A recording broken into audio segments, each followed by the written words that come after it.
A news hour tonight. Housewife, 6 children killed by unknown assailants in Kano. 3 killed, 1 injured as gunmen attack farmers in Plateau. Bodija residents demand better compensation for explosion victims.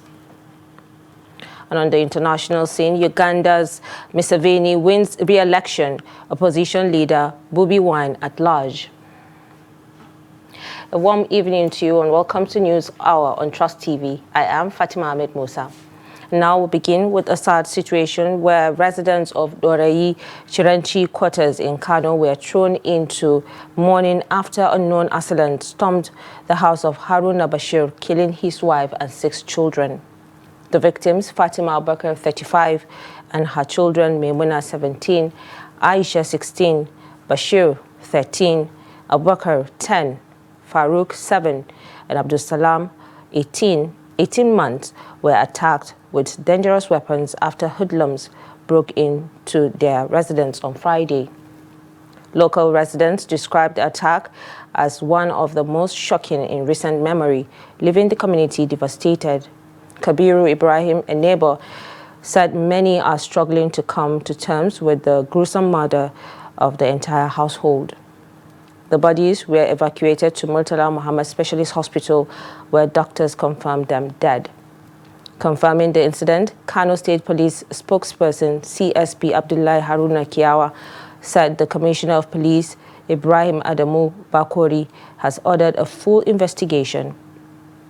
The Criminal Investigation Department has commenced a thorough probe to track down the perpetrators. The police command expressed condolence to the family and the people of Kano State.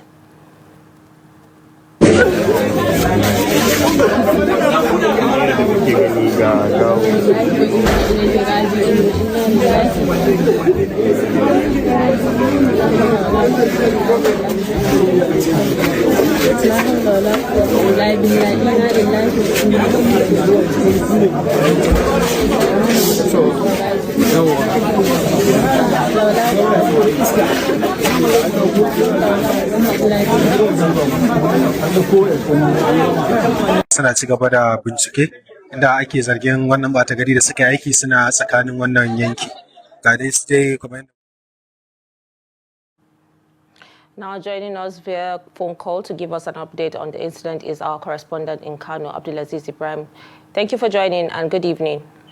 Good evening. So what more do we know about this heinous crime that just took place in Kano?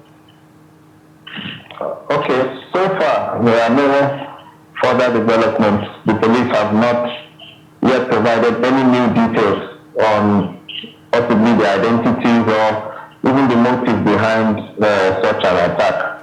But what you can confirm is that since this afternoon from 12 p.m., when the police said they received the call that investigations are ongoing and there is increased police presence in the area. But aside that, there are no further details or any details provided yet by the police.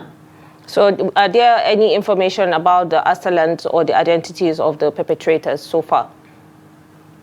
Yes, well, we can tell you that no arrests have been made as for information coming from the authorities, but they did confirm that there are investigations are already underway, and very soon they hope to be able to arrest those that are responsible. How are the local authorities and community responding to ensure security in Dorayi Chirenchi following the incident so far? Well, the onerous task right now on the authorities, as the community leaders in the area and also the police, is reassuring the community there, both in Dorayi Chirenchi and also Dorayi Babba, of their safety, because the residents in the area right now are panicking. Right from this afternoon, we had hundreds of them come out of their houses around the area, and they're all talking about how safe they feel. So the community leaders, of course, and the police are cooperating to try to reassure residents and try to strengthen the neighborhood security. Are the victims buried already or yet to be buried? We cannot confirm that, but we confirm that the victims were taken to the Murtala Muhammad Specialist Hospital, and that's where they were confirmed dead. All right, thank you so much, Abdulaziz Ibrahim, for contributing on the News Hour. Thank you. In another development, at least 3 farmers have been killed and a 1-year-old child injured in an attack near Indig village, Barkin Ladi local government area of Plateau State.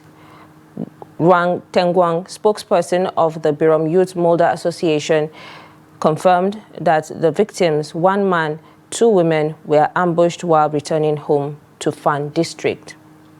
The association alleges that Fulani militants from Jong area carried out the attack, citing previous incident in nearby Rabuk village, though no casualties occurred. The Plateau State chapter of the Mieti Allah Cattle Breeders Association has denied any involvement, calling the allegations baseless and unfounded.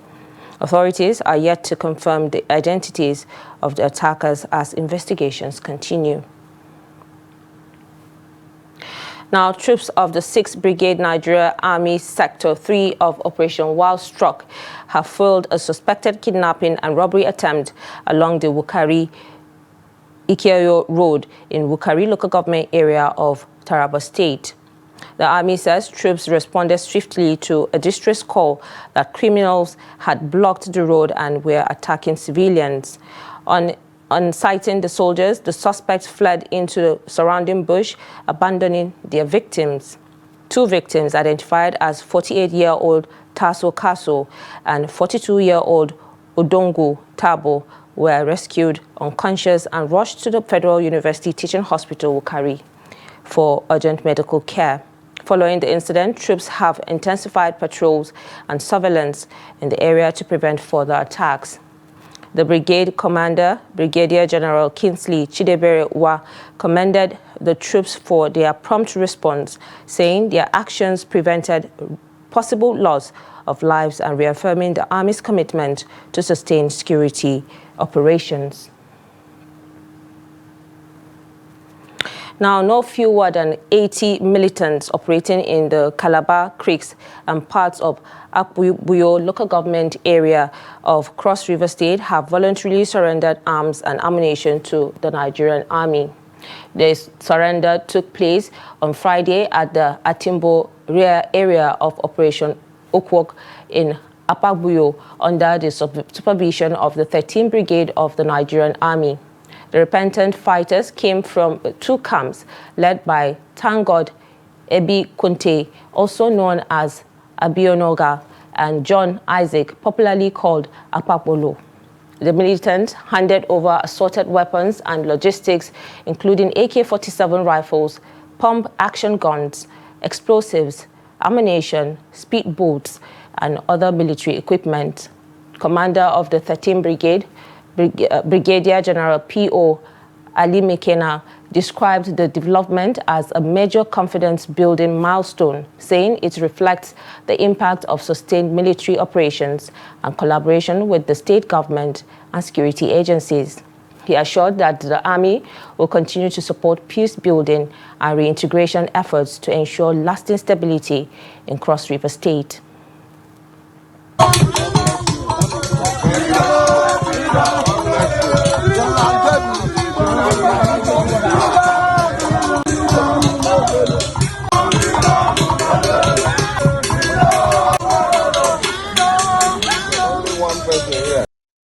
And now on politics, the former Anambra State Governor Peter Obi has criticized the federal government over reports that about $9 million was spent on foreign lobbyists in Washington. In a statement on Friday, Obi described the alleged spending as a painful reminder of Nigeria's tendency to prioritize waste over citizens' well-being while conditions at home continue to deteriorate. He warned that poor leadership choices have left the country stagnant in the Low Human Development Index category for 35 years, even as comparable nations like China and Indonesia have moved to medium and high categories. Obi said the funds could have been better spent on essential hospital equipment to improve healthcare and enhance Nigeria's image abroad. He emphasized that the country's challenge is not a lack of resources, but poor prioritization, discipline, and leadership. Now, the Bodija Estate Residents Association has lamented what it described as the continued neglect of victims of the January 16th explosion, calling for improved compensation and the inclusion of affected persons who were left out in the initial relief package. The chairman of the association, Muiwa Bangboshe, made the call during the second-year remembrance service held in Bodija. The report. 2 years after the January 16, 2024 explosion on Adamawa Street, Bodija, the scars of the tragedy which claimed the lives of 5 residents and left several homes destroyed remain visible. At the All Souls Church, Bodija, residents, survivors, and stakeholders gather to remember the victims and reflect on the painful event.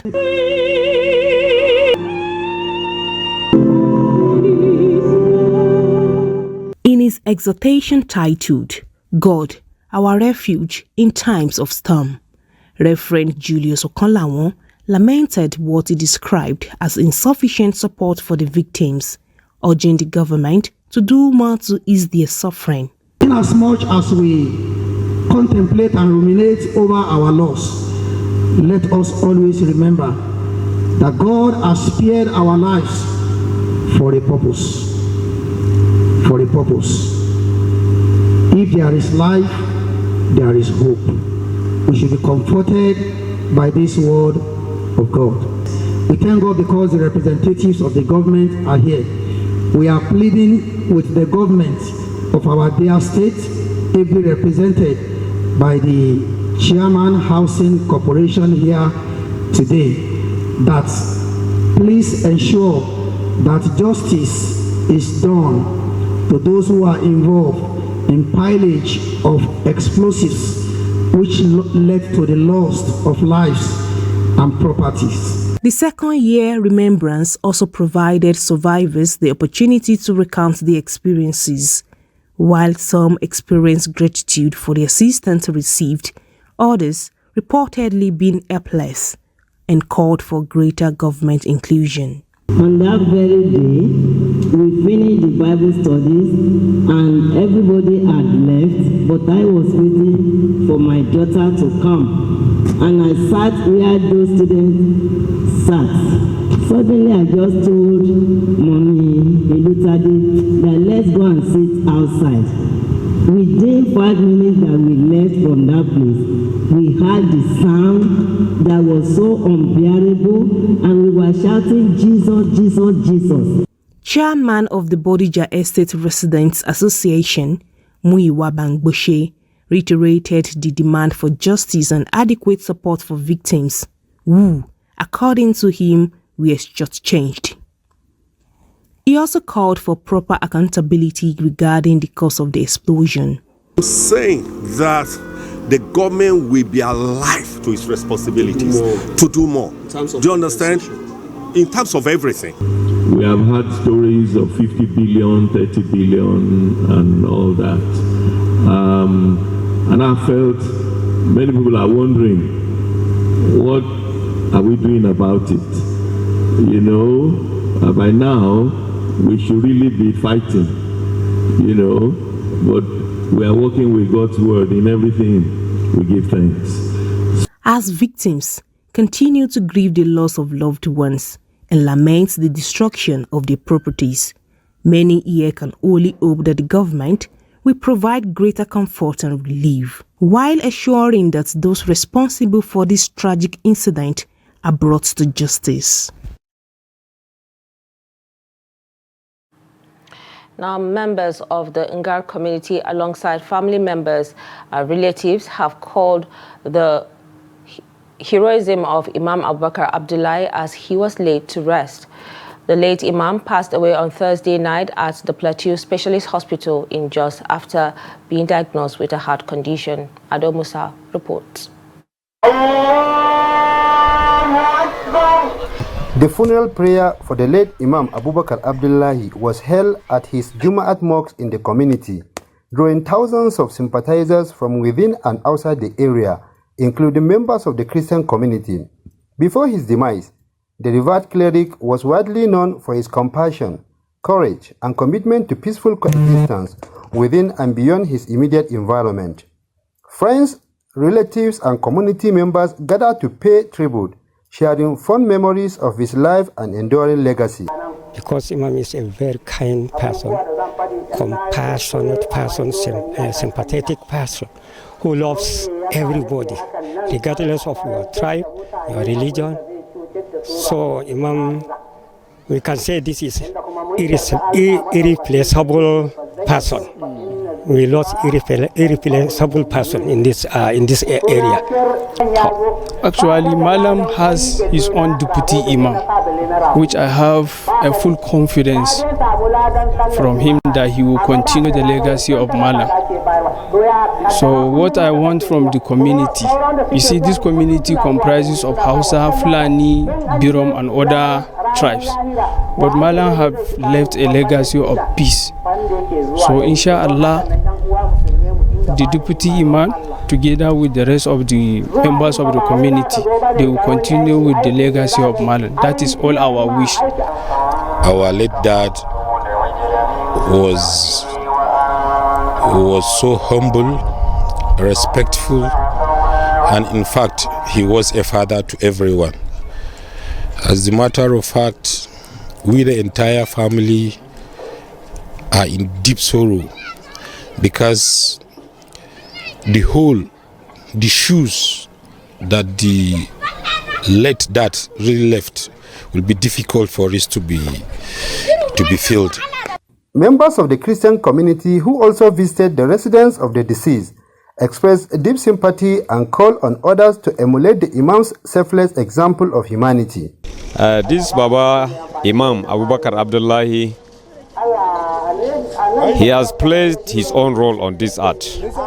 When Baba was alive, they attacked this community on the 23rd of June 2018. And Baba played a vital role in which we cannot compensate him. It is only God that will reward him. Because what Baba did, he saved more than 250 lives.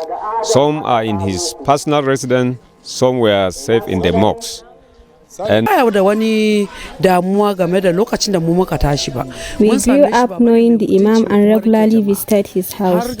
We received the news of his death with great sorrow. He was a man of peace, unity, and love. Today, we should have gone to work, but we stayed back because of the importance we attached to him. It has not been easy for us.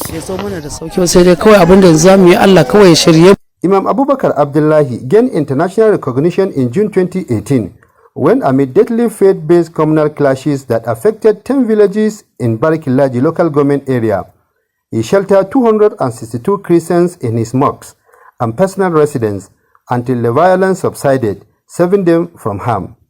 For his exceptional bravery and commitment to peace, the late Imam received several awards, including the International Religious Freedom Award from the United States Department of State in 2019. Ado Musa, Trust TV News, Jos. Over 4 million adherents of the Tijjaniyya Sufi order from about 15 countries converged on Katsina stage for the 2026 National Maulud in honor of Sheikh Ibrahim Inyas. Inyas, a renowned Islamic scholar, is being celebrated for his immense contribution to the propagation of Islam, which spread across West Africa and beyond. From Katsina State, Trust TV's Abdullah Yamadi reports.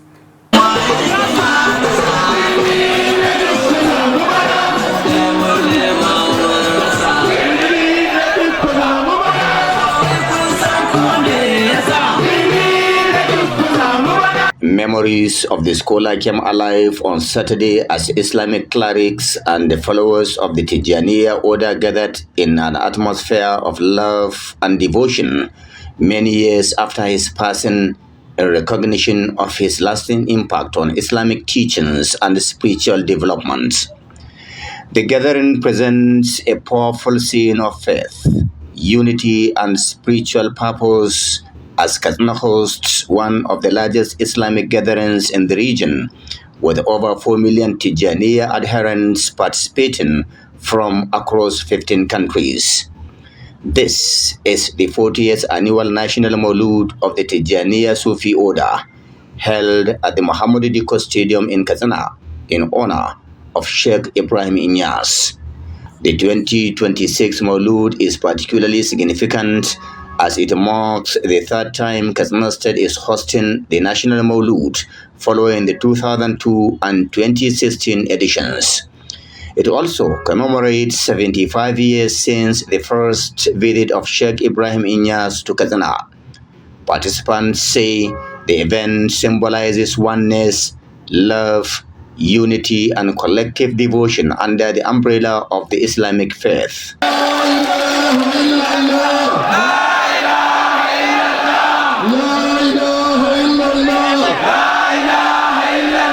All entry points into Katsina and major streets within the ancient city were filled with visitors who arrived to share in the spiritual joy and remembrance of Sheikh Ibrahim Inyas.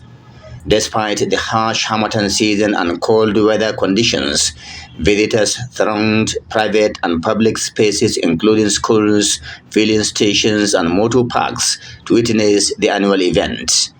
The congregation devoted time to prayers for peace, unity, and prosperity in Nigeria, expressing the belief that with sincere supplication and purposeful leadership, the nation's challenges can be overcome.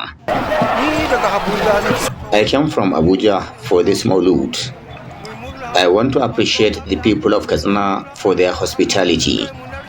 Of all the places I have attended the National Maulud, this one stands out as the best in terms of organization and facilities.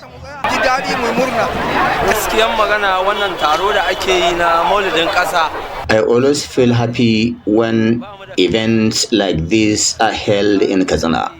The state has good roads, ample space for large gatherings, and the cost of living is affordable. The people here are very religious and peaceful. The Imam of Kano and Khalifa of the Tijjaniyya order, Muhammadu Sanusi Lamido Sanusi II, alongside other prominent Islamic clerics, led the 2026 National Maulud. Khalifa Sanusi and the host governor, Dikorada, urged followers across the world to remain steadfast in the Quran and the teachings of the Prophet of Islam, maintain unity, observe the 5 daily prayers, and shun practices that are alien to the religion.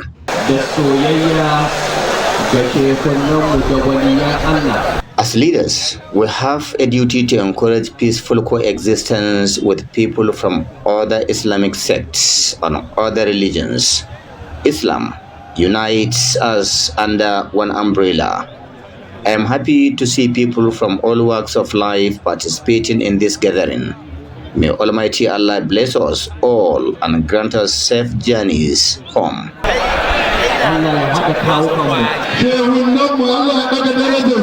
I want to use this opportunity to thank the numerous participants for finding Katsina worthy of hosting this important event. Although the state faced security challenges in the past, we are now enjoying relative peace, thanks to your prayers and goodwill.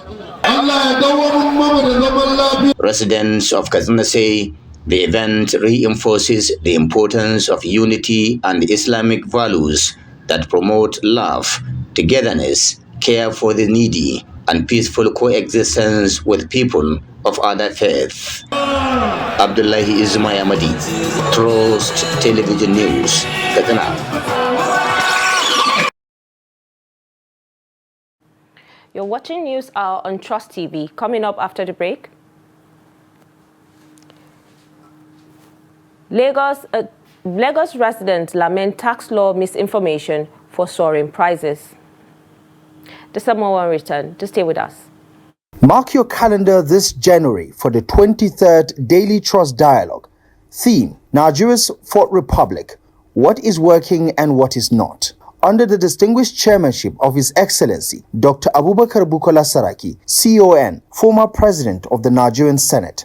Special guest of honor, His Royal Majesty Oba Rashidi Adeolu Ladoja, the Olubadan of Ibadan. Guest speakers, His Excellency Malam Nasser El-Rufai, former Governor of Kaduna State. Honorable Sunday Dari, former Minister of Youth and Sports and Special Advisor to the President on Public Communications. Honorable Nenna Elendu Ukeje, former member, House of Representatives, Youth and Gender Advocate. Date, 22nd January 2026. Time, 10 a.m. Venue, NAF Conference Center, Kado Expressway, Abuja. It is about power, politics, and the people. You can watch it online, on air, and across all Media Trust platforms. Don't miss out. Attendance is free.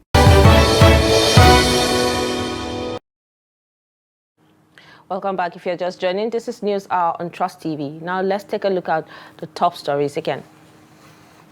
I told you that housewife, 6 children killed by unknown assailants in Kano. Also 3 killed, 1 injured as gunmen attack farmers in Plateau. And now move on to more stories. The Nigeria Consultative Forum, ACF, Northern Elders Forum, NEF, Sir Ahmadu Bello Memorial Foundation, Arewa House, the Métis Allah Cattle Breeders Association of Nigeria, MACBAN, and other northern groups have expressed concern over what they described as the steady decline in leadership quality and governance standards in northern Nigeria. The groups made their position known while reflecting on the legacy of Sir Ahmadu Bello, the Sardauna of Sokoto, 60 years after his assassination, as well as the current leadership and governance challenges confronting the region and the nation at large. Trust TV's Bello Musa reports. The meeting was convened by a coalition of northern organizations, including the Arewa Consultative Forum, Northern Elders Forum, Sir Ahmadu Bello Memorial Foundation, Arewa House Center for Democratic Development Research and Training, ARDP, Arewa Defense League, and the Métis Allah Cattle Breeders Association of Nigeria, among others. Reading the briefing on behalf of the coalition, ACF Board Chairman Bashir Al-Hatu recalled that it has been exactly 60 years since Sir Ahmadu Bello Sardauna Sokoto and some of his colleagues were murdered by rough elements of the Nigerian military. People of the North have a special place in their hearts for the Sardauna and his colleagues who made the supreme sacrifice 60 years ago.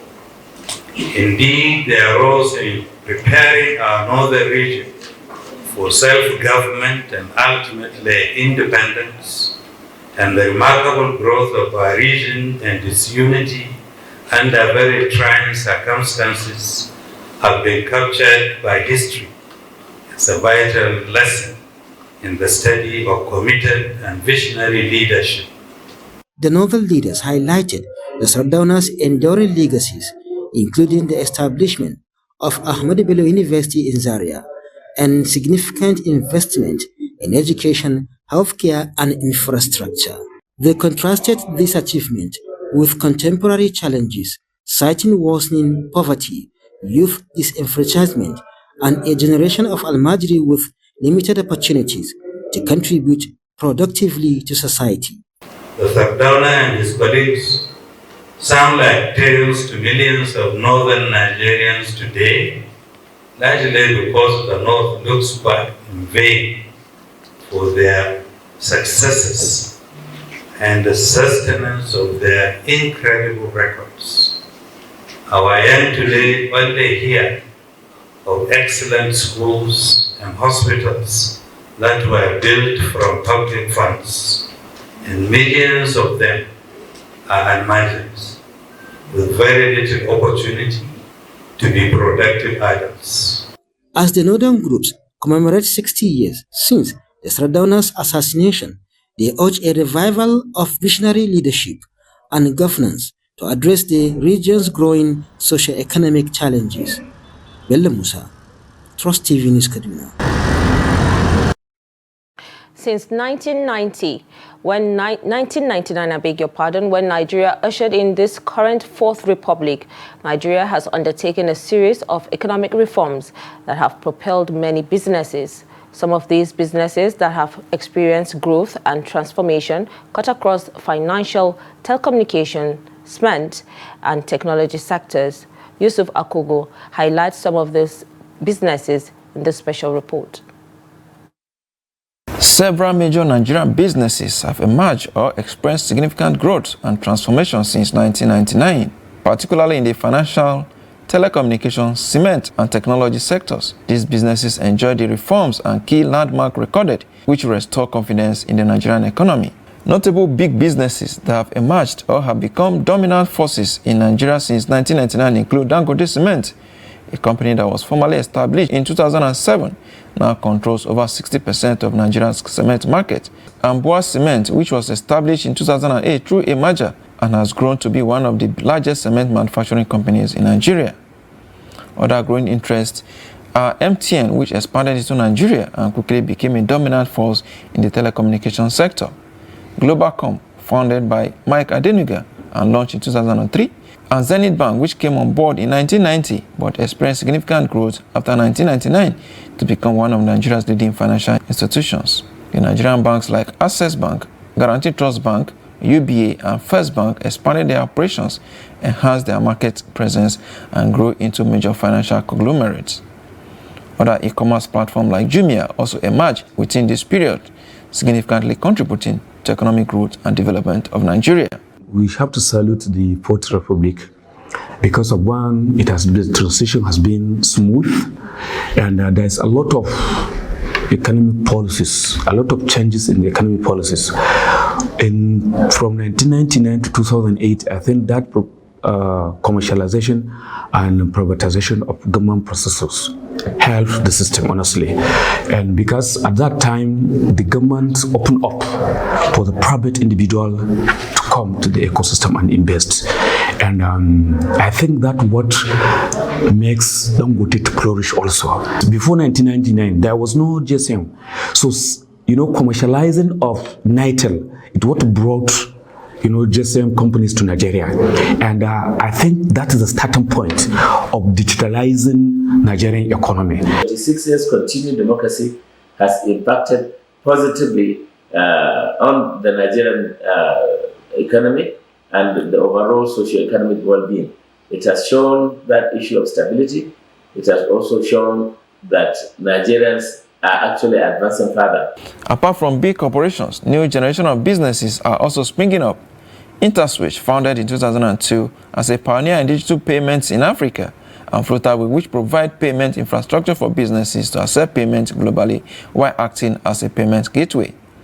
The technology has enabled Nigeria SMEs to sell internationally while boosting financial inclusion and digital commerce across Africa. Self-esteem and confidence were there in the entrepreneurs within the country and even international investors. Things were opened, many people have come to Nigeria and invested, and a lot of businesses and multiplier effect have been created. There are a lot of up and doing and promising industries in Nigeria, but the support is not there for them to thrive. This period also witnessed the emergence of the first Islamic banking in Nigeria. Against all odds and opposition, the former governor of the Central Bank of Nigeria and current emir of Kano, Lamido Sanusi, issued the first license for the establishment of Jaiz Bank in 2012, the first non-interest banking in Nigeria. As of early January 2026, the market capitalization of Jaiz Bank PLC is approximately 202.88 billion naira. The bank is listed on the Nigerian Exchange Limited and is currently the 42nd most valuable stock on the exchange. Jaiz Bank has opened doors for the emergence of other Islamic banks in the country. The way and manner these banks operate have shown that even without the interest, there are a lot of ways in which they make profit and also make returns to the investors who have participated in this kind of endeavor. So I think they have done quite a lot, and by their proliferation, that shows that really they have a lot to contribute and people are appreciative of. Despite this growth, the economy has faced significant challenges, including high inflation, infrastructure deficits across sectors, insecurity, and a continued heavy dependence on oil sector for foreign exchange. This makes Nigeria vulnerable to external shocks. Analysts say the path to sustainable, inclusive growth remains a key policy focus. Yusuf Akugu, Trust Television News, Abuja. Now, in a bid to enhance safety and security in schools, the Kebbi state government has organized a sensitization workshop on the Safe Schools initiative for principals of secondary schools and colleges across the state ahead of the resumption of academic activities. The workshop became imperative following the abduction of students from Government Girls Comprehensive Secondary School, MAGA, in November last year. The students have since been safely reunited with their families. The report. Speaking at the event, the Commissioner for Education, Hajia Halima Muhammad Bandi, said the government considered it necessary to equip school principals and other key education stakeholders with adequate security awareness to prevent a recurrence of such incidents. She urged principals to strengthen collaboration with security agencies by maintaining regular communication, seeking professional guidance on school safety, and adopting proactive measures to effectively respond to security threats and emergencies. We were in all the zones in the state. We have 6 educational zones. We were in Zuru zone, we went to Yauri zone, we went to Jega zone, we were in Argungu zone, we also went to Gunza zone. Today is the last day. This is the Burning Kebbi zone where these talks are given to principals so that our schools can be secured. You are a journalist, you can check that MAGA is 100% secured.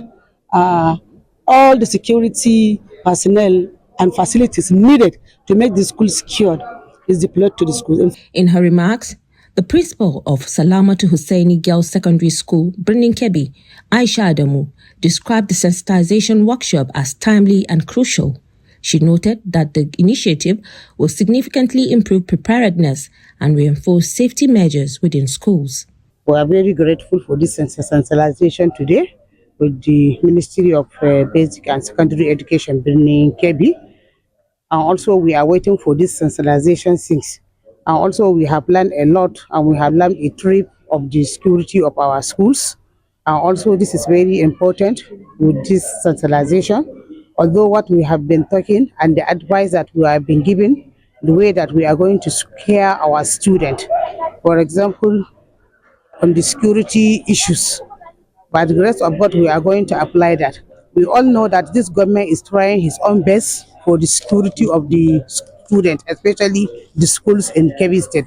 The governor is trying his all best, and the Ministry of Education also is trying their all best by giving the security in order to secure our students.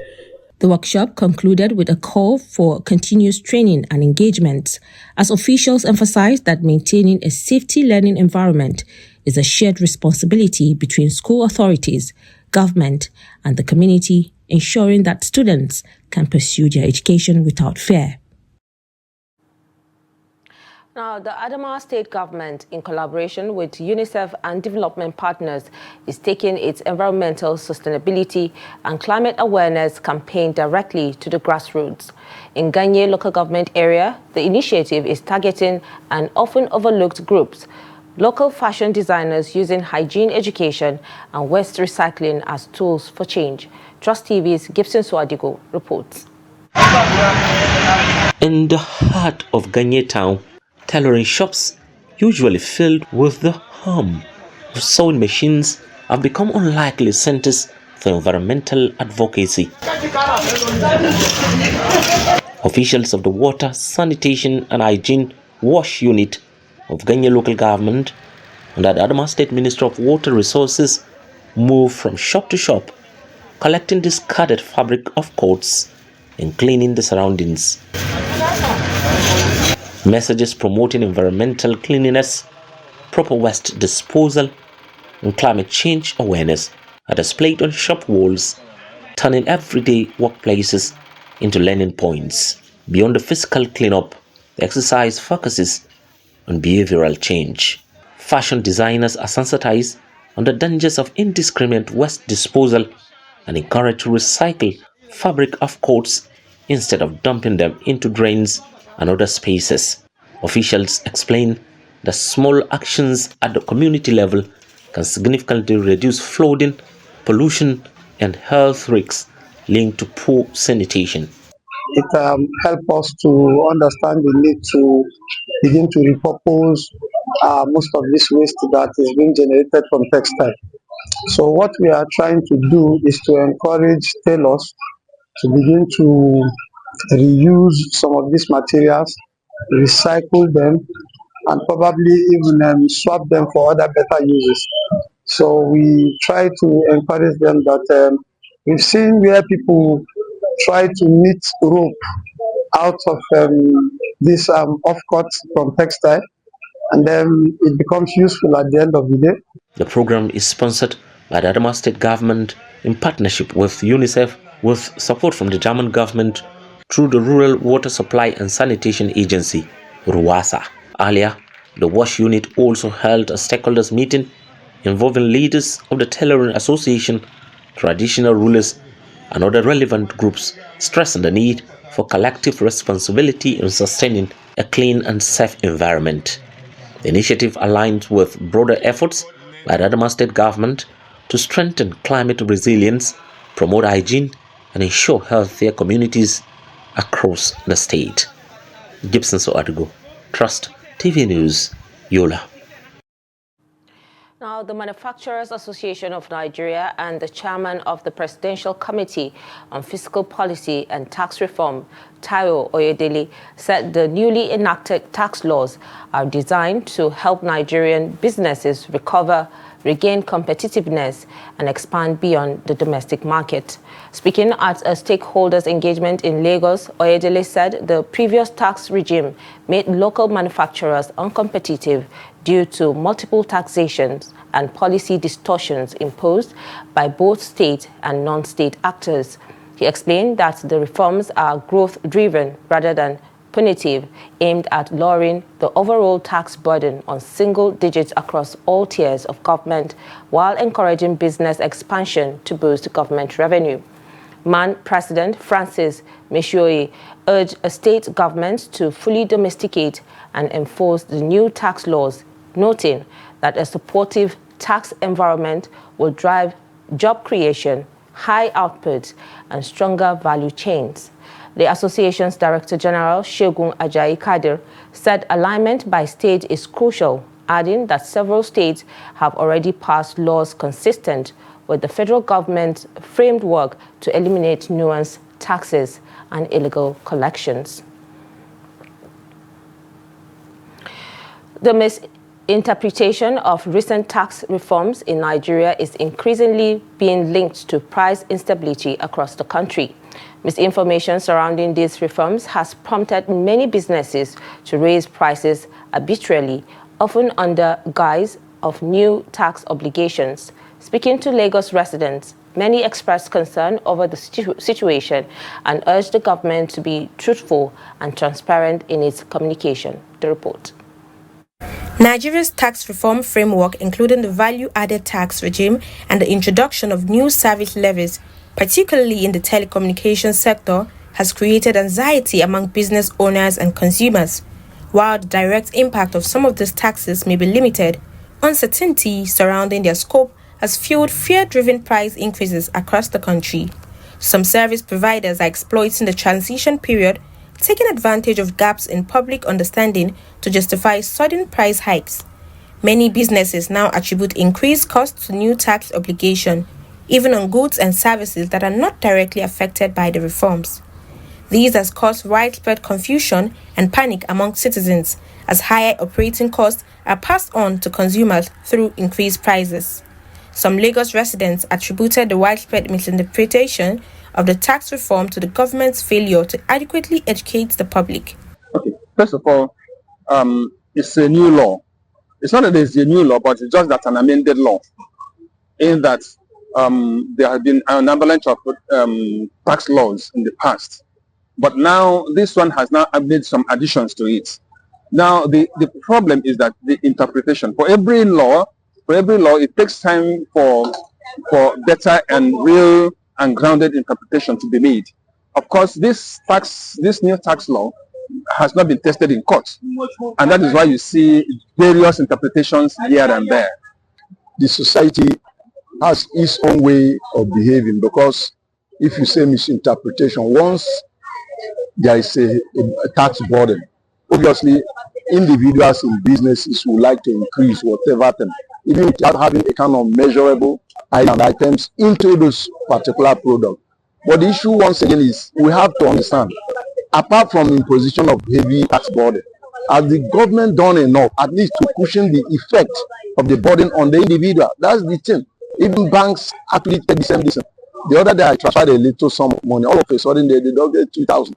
In imposing such reductions on individuals. But even when you look at payment of tax in this nation, in this country, you discover that there is no effect at all. What are the things that you can show for as far as tax deduction is involved or evidence in it? Nothing. So I think basically what we should do, or what the public can do, is to get awareness on it. So we should educate people on what the tax is all about. So those experts on tax, either the auditors or tax experts, or even the legal practitioners, too, should educate people on what the tax is all about. What I would say about the tax reform, I believe that the tax comes to stay, because every citizen is supposed to pay tax. But as a Nigeria, because of the bad economy of the country, government needs to bring a little bit down on the tax reform. But we know that it's a proper thing to do for a citizen to pay the tax. But how they are doing it now, for me, I think government, they have not implement the tax yet. For citizens, people are just using the opportunity for now to draw money from people's hands and make their own money. Lagos residents are now calling on the government to take decisive steps to clearly communicate the scope and impact of the tax reforms, while also enforcing regulations to prevent businesses from exploiting citizens under the cover of misinformation. And now in business, Nigeria's capital market is set for a major shakeup following the Security and Exchange Commission's decision to significantly raise minimum capital requirements for operators across nearly all segments. The new framework, released on January 16, 2026, gives firms an 18-month transition period with full compliance expected by June 30, 2027. The move aims to strengthen markets, protect investors, and curb weakly capitalized firms. Under the new rules, stockbrokers must hold 600 million, dealers 1 billion, and broker-dealers 2 billion. Fund managers, digital asset operators, and other market participants also face higher capital threshold, while market infrastructure providers carry the largest requirements. Market analysts say the reforms may drive consolidation, but the SEC says changes will foster a more resilient market dominated by stronger, better governed institutions.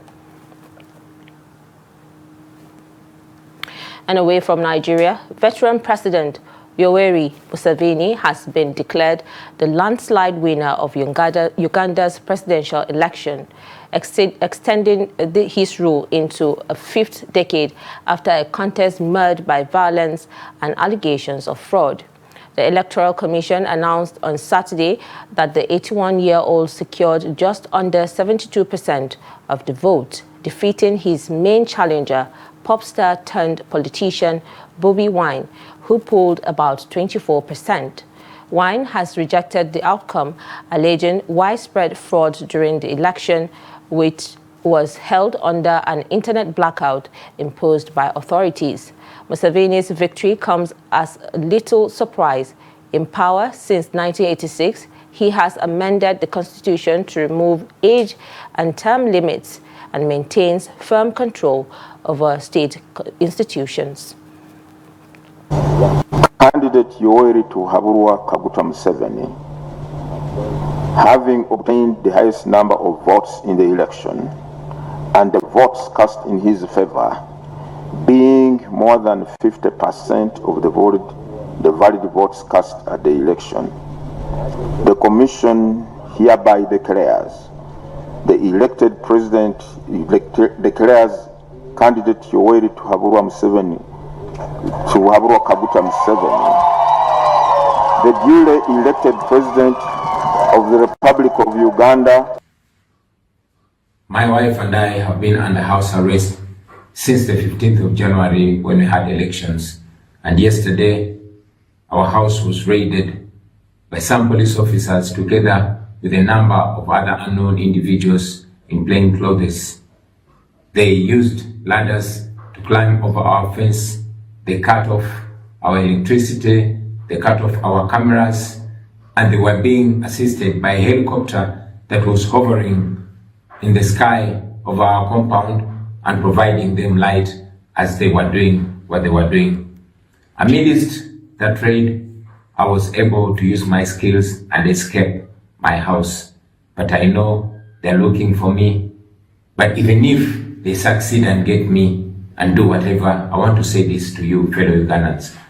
First and foremost, we reject whatever is being declared by Mr. Byabakama, because those so-called results that they're declaring are fake and they don't in any way reflect what happened at the polling stations or what is at the declaration forms. And therefore, those results, the so-called results, are fake. And now it's time for us to join Adeni Ajishafe for Sport Update.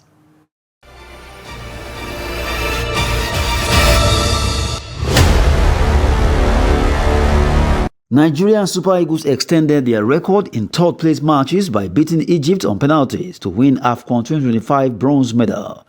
Eagles triumphed 4-2 over Egypt in a penalty shootout after the match ended 1-1 in regulation time.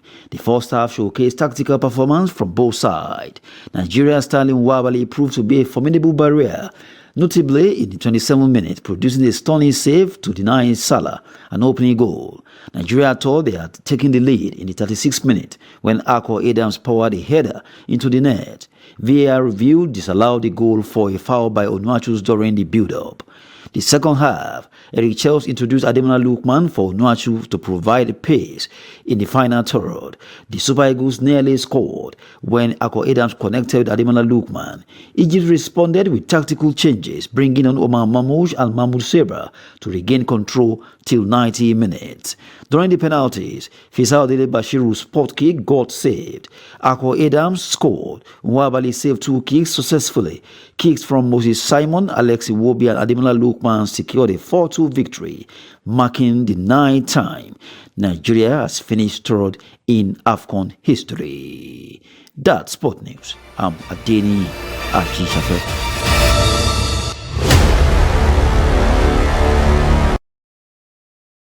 Before we go, here's a kicker. Ibrahim Snoopy Ahmed is one of 4 Sudanese filmmakers behind Khartoum 2025, a landmark production that became the first Sudanese film to premiere at both the Sundance Film Festival and the Benelala, where it won the Benelala Peace Prize. Take a look.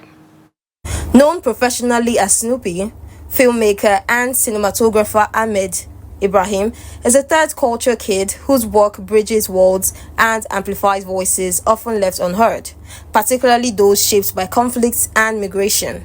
Through his lens, Ahmed blends Sudanese cultural heritage with a contemporary cinematic language, frequently exploring themes of social justice. Over the years, he has emerged as a powerful visual storyteller whose work examines identity, exile, and emotional complexity of starting life anew in unfamiliar places.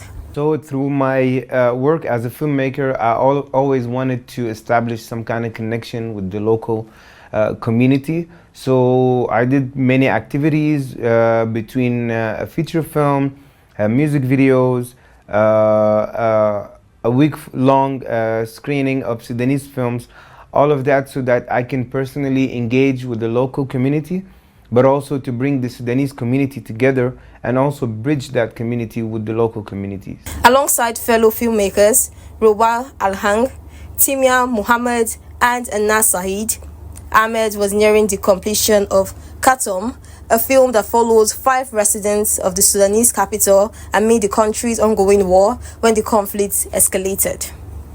Forced to leave Sudan, the filmmakers reunited in Nairobi. The Kenyan capital provided the safety, creative space, and sense of community they needed to complete the project.